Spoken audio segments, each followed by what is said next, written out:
अस्सलाम वालेकुम dear students हम आपके साथ पास्ट पेपर्स डिस्कस कर रहे हैं, स्पेशली लॉन्ग क्वेश्चंस। इस वीडियो में chapter number 17 second year biology और चैप्टर 27 इनके लॉन्ग क्वेश्चंस जो कि पास्ट पेपर्स में आ चुके हैं, स्पेशली लाहौर बोर्ड और गुजरांवाला बोर्ड जो कि पंजाब बोर्ड्स का हिस्सा है, वो डिस्कस करेंगे। हम आपको गेस बताएंगे कि इन चैप्टर्स में से इस साल लॉन्ग क्वेश्चंस कौन से आने के चांसेस हैं। बहुत इंपॉर्टेंट होता है ये आपको मालूम हो कि कौन से लॉन्ग क्वेश्चंस बनते हैं, किस तरीके से बनते हैं, उनमें क्या क्या लिखना है, कौन से शॉर्ट क्वेश्चंस और कौन से एमसीक्यूज़। एटलीस्ट वंस आपको पास्ट पेपर्स में से गुजरना चाहिए before starting of your exam. तो बच्चों, लाहौर बोर्ड जो पिछले 10 साल लॉन्ग क्वेश्चंस हैं, चैप्टर 17 जो कि एक लेंथी और ट्रिकी और डिफ़िकल्ट चैप्टर है, उसमें से आपको बताएंगे। एक क्वेश्चन है, discuss structural and functional applications of auxins. अब जब ये क्वेश्चन आता है तो बच्चे परेशान हो जाते हैं। स्ट्रक्चरल और फंक्शनल एप्लीकेशंस ऑफ ऑक्सन्स ये कौन सी हैं बच्चों? ऑक्सन्स कुछ स्ट्रक्चर्स के ऊपर असरदार होते हैं, जैसा कि वो स्टेम का स्ट्रक्चर है, रूट के स्ट्रक्चर पे, वो बड इनिशिएशन में, और कुछ फंक्शनल रोल भी करते हैं जिसमें वो लीफ सिनेसेंस करते हैं या बड इनिशिएशन वगैरह। ये सारे आपने फंक्शंस लिखने हैं। इसमें आप कमर्शियल एप्लीकेशंस भी लिखेंगे। Describe role of abscisic acid and ethene in plant growth. Abscisic acid और इथीन दोनों का पूछ लिया गया इस लॉन्ग क्वेश्चन में। इसके बाद describe the role and commercial applications of gibberellins. Gibberellins का रोल भी पूछ लिया गया है, नेचुरल क्या रोल है, और कमर्शियल एप्लीकेशंस भी पूछ ली गई हैं। यानी ये पहले तीनों लॉन्ग क्वेश्चन जो हैं ये प्लांट हार्मोन्स जो कि कंप्लीट टॉपिक शामिल है हमारे स्मार्ट सिलेबस में, उसमें से हैं। Discuss the important factors which are involved in changing resting membrane potential to active membrane potential। यानी resting membrane potential को कौन से फैक्टर्स active membrane potential में कन्वर्ट करते हैं, ये नोट। बच्चों बेसिकली इसमें resting membrane potential नहीं लिखना, आपने active membrane potential लिखना है कि कौन कौन से फैक्टर्स हैं, कैसे आइंस चेंज होते हैं, कैसे आइन माइग्रेशन होती है वगैरह वगैरह, ये सारी चीज़ें लिखनी हैं। Right detailed account of synapse, how nerve impulse passes from one neuron to another neuron। Synapse के ऊपर note, one of the most important long questions from chapter number 17 synapse पे डिटेल्ड नोट, जिसमें आपने वो 2 डायग्राम्स बनानी है और neurotransmitter को भी एक्सप्लेन करना है सारा। Discuss pituitary as an endocrine gland, यानी पूरा जो केमिकल कोऑर्डिनेशन, इसमें हार्मोन्स हैं, डिफरेंट ग्लैंड्स हैं, एंडोक्राइन ग्लैंड्स और उनके हार्मोन्स हैं। पिट्यूटरी ग्लैंड पे डिटेल्ड नोट जिसमें अपने तीनों लोब्स के ऊपर लिखना है, इंटीरियर, पोस्टीरियर, मीडियन लोब। ये भी एक लॉन्ग क्वेश्चन है। Right brief note on conditioned reflex type 1। This is not included into smart syllabus. बच्चों लर्निंग बिहेवियर में से है, ये शामिल नहीं है। Discuss the nervous system of hydra, ये भी शामिल नहीं है। इसके बाद define and explain nerve impulse. Define and explain nerve impulse. What is nerve impulse, इसे डिफाइन करेंगे, और नर्व इम्पल्स ट्रांसमिट कैसे होती है इसको एक्सप्लेन करेंगे। Write note on adrenal gland, यानी पिट्यूटरी ग्लैंड भी आ चुका है और एड्रीनल ग्लैंड भी पास्ट पेपर में आ चुका है। Nervous system of hydra is better developed than that of planaria. Discuss. बच्चों ये एवोल्यूशन ऑफ नर्वस सिस्टम वाला क्वेश्चन है, this is not included into your smart syllabus, so need not to worry about it. What are receptors, describe their different types. Receptors क्या हैं, उनकी 5 types हैं, mechano receptors, photo receptors, nociceptors वगैरह वगैरह, ये सारे आपने करने हैं। इनकी 5 टाइप्स, ये भी एक लॉन्ग क्वेश्चन के तौर पे पूछे जा सकते हैं। Explain the structure and function of thyroid gland. अब तीसरा ग्लैंड जो पास्ट पेपर में आ चुका है वो थायराइड ग्लैंड है, ठीक है जी, लॉन्ग क्वेश्चन के तौर पे पूरी डिटेल इस पे लिखनी है। Explain feedback mechanism, give an example. Diagram भी बनानी है, फीडबैक मैकेनिज्म क्या होता है, नेगेटिव फीडबैक क्या होता है, पॉजिटिव फीडबैक क्या होता है। इसके बाद जो डायग्राम बनी जिसमें पिट्यूटरी ग्लैंड थायराइड ग्लैंड को स्टिमुलेट करता है और वो फर्दर बॉडी को कंट्रोल करता है, ये सारा आपने लिखना है विद डायग्राम। इसके बाद बच्चों discuss peripheral nervous system of man. Peripheral nervous system में आप सारी चीज़ें जो नर्व्स क्या है, गैंग्लियन क्या है वगैरह वगैरह, जो भी इसमें चीज़ें आती, सिंपैथेटिक, पैरासिम्पैथेटिक, वो सारे लिखेंगे।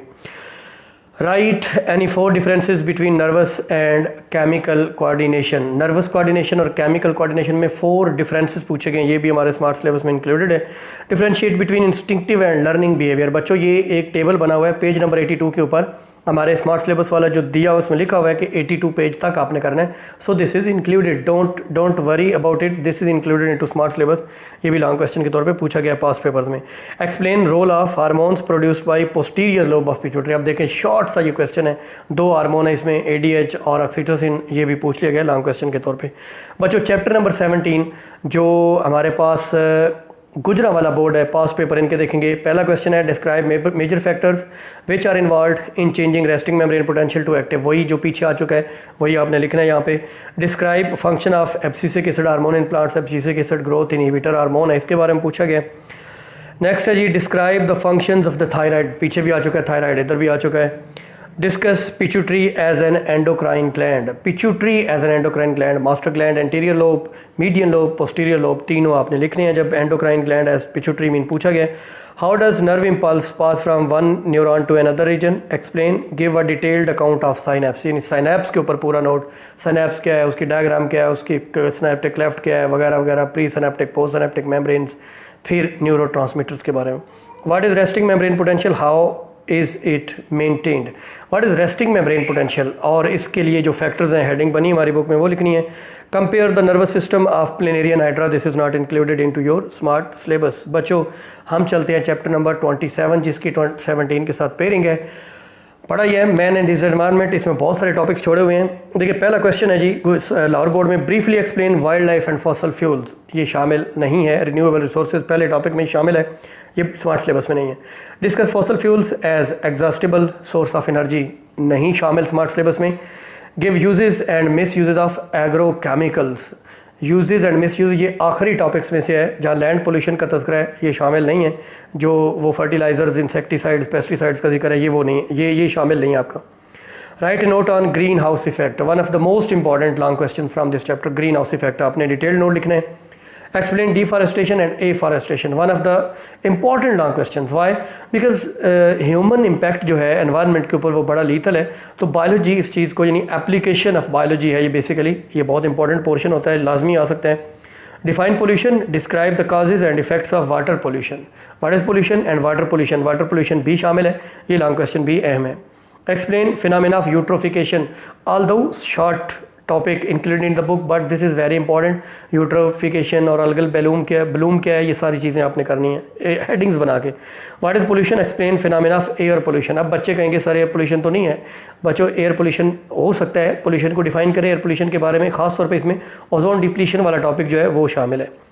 डिस्क्राइब डिफॉरेस्टेशन, अब शॉर्ट सा है लेकिन आपने इसे डिस्क्राइब डिफॉरेस्टेशन, इसमें वो सारी चीज़ें आपने लिख देनी है। Describe wildlife as renewable source, ये शामिल नहीं है। Write a note on ozone layer depletion, ozone layer depletion भी एक क्वेश्चन है, इसकी दो हेडिंग्स हैं, दोनों करनी है। उसके बाद है डिस्क्राइब इंपॉर्टेंस ऑफ फॉरेस्ट, बच्चों याद रहे इंपॉर्टेंस ऑफ फॉरेस्ट क्वेश्चन आएगा तो एक तो एनवायरमेंटल बफर के तौर पे है ना, उसके बाद forest and climate, forest and biodiversity, ये हेडिंग्स भी इसमें शामिल होंगी।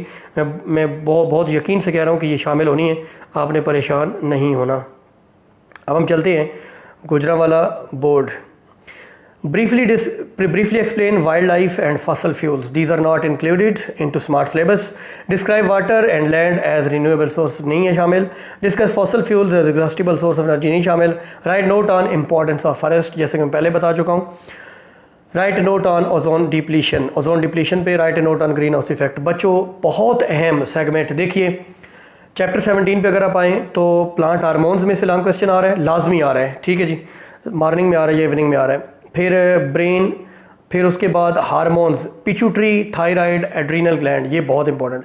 चैप्टर नंबर 27 को अगर आप देखें तो ग्रीन हाउस इफेक्ट रिपीटेडली आ रहा है, इंपॉर्टेंस ऑफ फॉरेस्ट रिपीटेडली आ रहा है, फॉरेस्टेशन डिफॉरेस्टेशन रिपीटेडली आ रहा है और ओजोन लेयर डिप्लीशन रिपीटेडली आ रहा है। आपने इन क्वेश्चंस को देखना है बच्चों। शॉर्ट क्वेश्चंस और एमसीक्यूज भी अगर आपको चाहिए तो मैं उन पर भी वीडियोज़ बना दूंगा। हमारे चैनल को ज़रूर सब्सक्राइब कर दें, बेल आइकन को दबा दें ताकि हमारी तमाम वीडियोज़ अब तक पहुँचती रहें। अपने दोस्तों के साथ हमारे वीडियोज़ को शेयर कर दें और अपने व्हाट्सएप पे एक स्टेटस लगा दें। आपका बहुत शुक्रिया, अल्लाह आपको कामयाब व कामरान करे, खुश रखे, अल्लाह हाफिज़।